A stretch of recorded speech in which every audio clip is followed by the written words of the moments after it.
धुरंधर film के इस scene ने कांग्रेसियों की रातों की नींद उड़ा दी है। इस सीन में अजित डोभाल का रोल निभा रहे आर माधवन पूछते हैं कि पाकिस्तान को हमारे 500,000 नोट के प्रिंटिंग प्लेट्स मिले कैसे।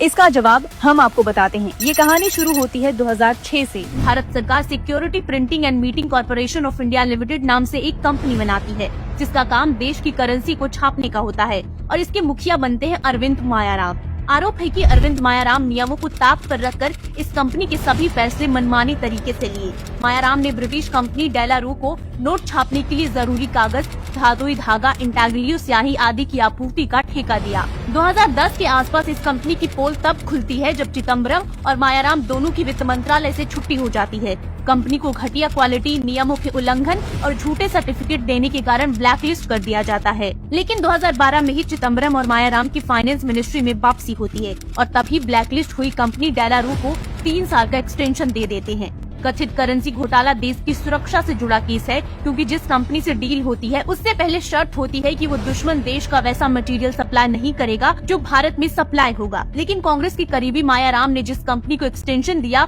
उसी कंपनी पर आरोप लगे हैं कि वो पाकिस्तानी करेंसी छापने और उसको भी वही मटेरियल उपलब्ध करवा रही थी। अरविंद मायाराम के वित्त सचिव रहते हुए इस कंपनी को करेंसी में उपयोग किए जाने वाले कलरफुल धागा खरीदने का ऑर्डर दिया था। ये ऑर्डर लगभग 1688 करोड़ का था। ये खरीद 2012 में हुई थी, जबकि कंपनी को तो 2011 में ही ब्लैकलिस्ट कर दिया गया था। आरोप है कि मायाराम ने सब कुछ जानते हुए भी ब्रिटिश कंपनी को अवैध रूप से 3 साल का एक्सटेंशन दिया। साथ ही ऑर्डर में टेंडर प्रोसेस भी नहीं अपनाई गई। 2014 में मोदी सरकार के आने के बाद डेलारू कंपनी का ये केस पीएमओ तक पहुंचता है। डेलारू कंपनी से आपूर्ति रोक दी जाती है और नए सिरे से टेंडर जारी किए जाते हैं, जिसके बाद साल 2005 के मुकाबले लगभग आधी कीमत करेंसी मटेरियल की आपूर्ति होने लगती है।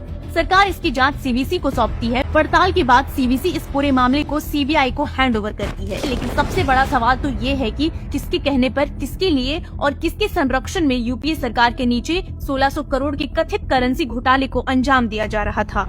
अब आप ही बताइए, इसे करप्शन कहें या राष्ट्रद्रोह।